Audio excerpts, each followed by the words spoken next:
Tonight, the path of destruction from a powerful storm pushing across Georgia, ripping apart neighborhoods.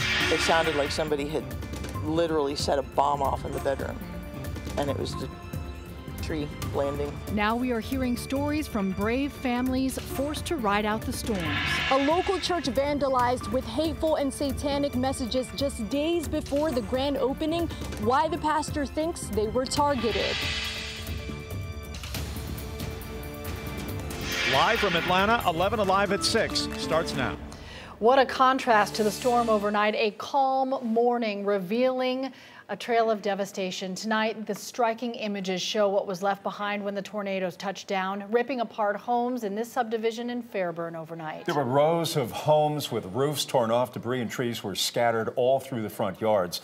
And within the last hour, we have confirmed it was an EF2 tornado that touched down there. And two other tornadoes also confirmed in Haralson County. Our 11Alive team has been out with the National Weather Service today, and they have been surveying the damage. We start with our Joe Hankey in South Fulton County. For every home damaged in the Chestnut Ridge neighborhood, there is a story of survival. And Joe, you've been sharing those stories with us all day long on social media. And Cheryl, I spent the day walking through this neighborhood, talking with the homeowners. They tell me they saw the damage for the first time once the sun came up, and they also told me they're just happy to be alive. You can feel the house was shaking, and you hear that zzz. My daughter's room is gone. At Thomas Corinne's home, It's gone. the tornado ripped the roof and the walls right off his daughter's bedroom. Wow. What can I say? I don't even know how I'm alive. I mean, my family's alive. His daughter was safely away at college. You can see we just built a door. But Corinne is alive after hiding in a small crawl space under his home staircase with his wife and dogs. And I closed the door and got inside her. So I knew it was pretty bad. A few doors down as the winds kicked up. We just all kind of just huddled up. Ontario Alvarez's mom said a tornado was heading their way. So she was like, it's here now.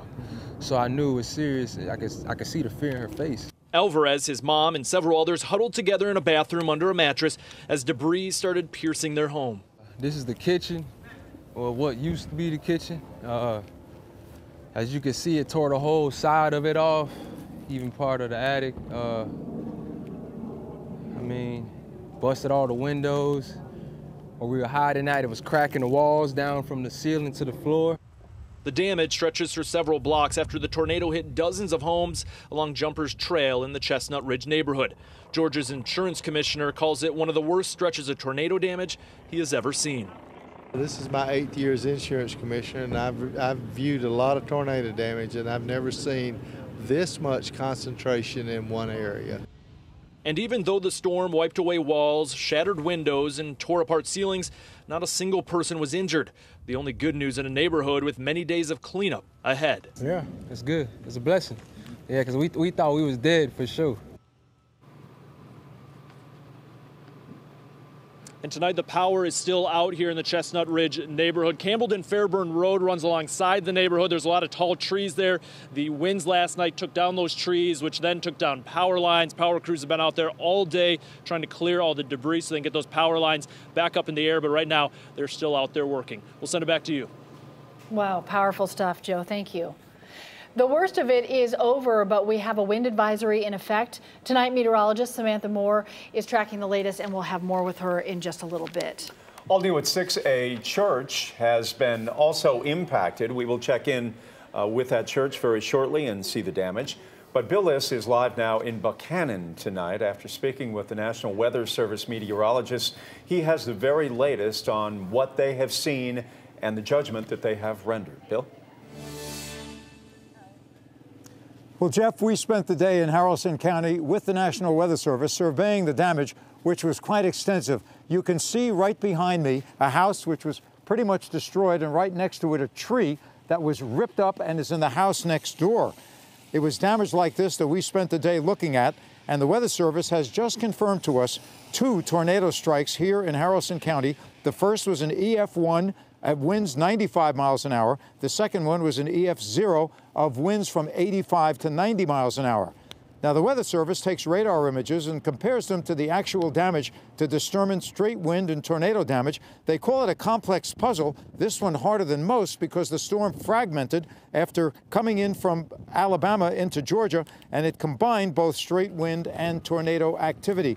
Keith Stellman is the chief meteorologist at the National Weather Service. He led today's team that we followed all throughout the county. He called putting this puzzle together more challenging than most because of a combination of straight wind and tornadoes. What we're looking at is obviously a tornadic storm in Alabama, and as it moved into Haralson County, into Georgia, it started to sort of evolve and what we call sort of occlude. Well, once that process started, we started to see straight line winds integrate with tornadic damage. And so now we're out here trying to sort of solve that puzzle and figure out where the tornadic damage is and where there's straight line wind damage. Well, the tornado damage in here is now 2 tornadoes which have actually touched down, and both of them have been confirmed. And we're going to stand by for more information from the National Weather Service regarding the straight wind damage, which is quite extensive here in Haralson County.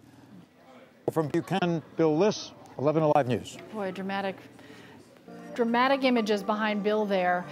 So a wind advisory in effect. Meteorologist Samantha Moore tracking these conditions now. After last night, I think a lot of people on edge just to hear that more wind is on the way. Oh yeah, definitely. We're going to have some strong gusty winds as we head into the next 24 hours or so behind the storm-making front that came through last night. We have another front that is moving through right now, and that's bringing in the showers, and it's really causing those winds to pick up. So we'll continue to see them strengthen out of the west-northwest as we head into the overnight hours, and we're also going to be dodging these showers as well. So sustained winds, some 20 miles per hour, commonplace across all of North Georgia tonight. Some gusts to 35 miles per hour. So the big problem is going to be any debris that gets blown around, trees or limbs that were compromised by the storm that went through last night could come crashing down. And right now we have winds sustained up around 25 in Thomaston, 20 in LaGrange, 18 in Marietta.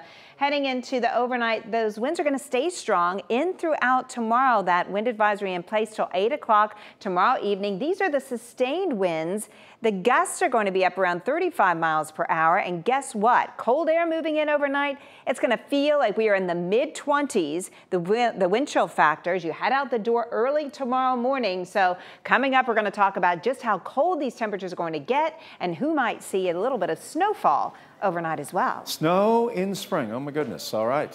Thank you, Samantha. All New at 6, a church in Henry County defiled with satanic messages. Naima Abdullahi spent the day with the pastor who said the effort at intimidation will not work.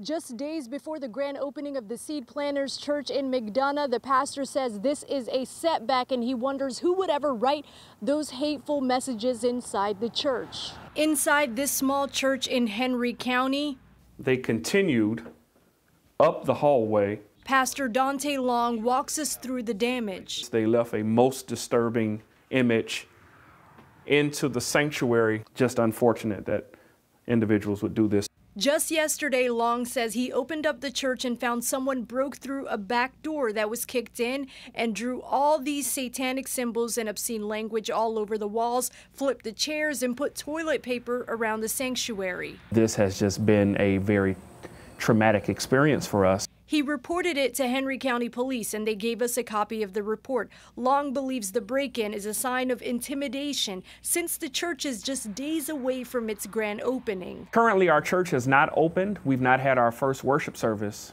Our intentions are to open on Easter Sunday. He also believes it may be because of racism, not being welcomed in the Henry County community. We just would not expect this to happen in a place of worship. Despite what happened, Long has a message for the people who did this. I forgive you. Our church forgives you. As for the security concerns, a state-of-the-art system will be installed with motion detectors, cameras, to help us better secure the campus. Naima Abdullahi, 11Alive News. Investigators released new evidence in the tragic case of a woman who disappeared from her job at Hartsfield-Jackson Airport, then was found dead a month later. It's video that shows Shaniqua Sullivan apparently trying to enter an airport MARTA station at the end of her shift before walking away. 11Alive's Doug Richards is live in Newton County, where the video was released just hours ago. Doug? Well, 23-year-old Shaniqua Sullivan was a woman with autism who held a job as a janitorial services contractor at Hartsfield-Jackson Airport, and she meticulously rode MARTA to and from work every day, according to not only her family but also investigators. And on the day she disappeared, she apparently tried to ride MARTA home, but was for some reason unable to do so. And the video captures that last moment. This is the airport MARTA station. Shaniqua Sullivan enters from the left wearing black, carrying a red bag and toting a purple umbrella.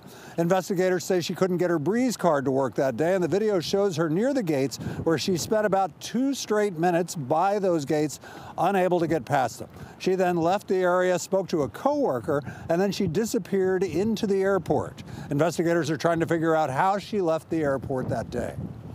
She did from her house. She walked to the bus station, from the bus station to the train station, from the train station to the airport, and then she reversed that religiously every day. Investigators say Shaniqua Sullivan's autism allowed her to function at the level of a 10-year-old. Investigators revealed today that when a fisherman found her body in the Yellow River here in Newton County, 3 counties away from the airport, that she was not wearing the uniform that she was seen in that video, but they did not elaborate as to how her clothing had changed. Meantime, medical examiners still have not determined the cause of death. Investigators are hoping by releasing this video that the public will help them out, and perhaps the video will jar something that will advance the investigation. Live in Newton County, Doug Richards, 11Alive News. Still ahead, he faced dire conditions to get people to safety. This young teen now is getting national recognition for his heroism during a devastating storm.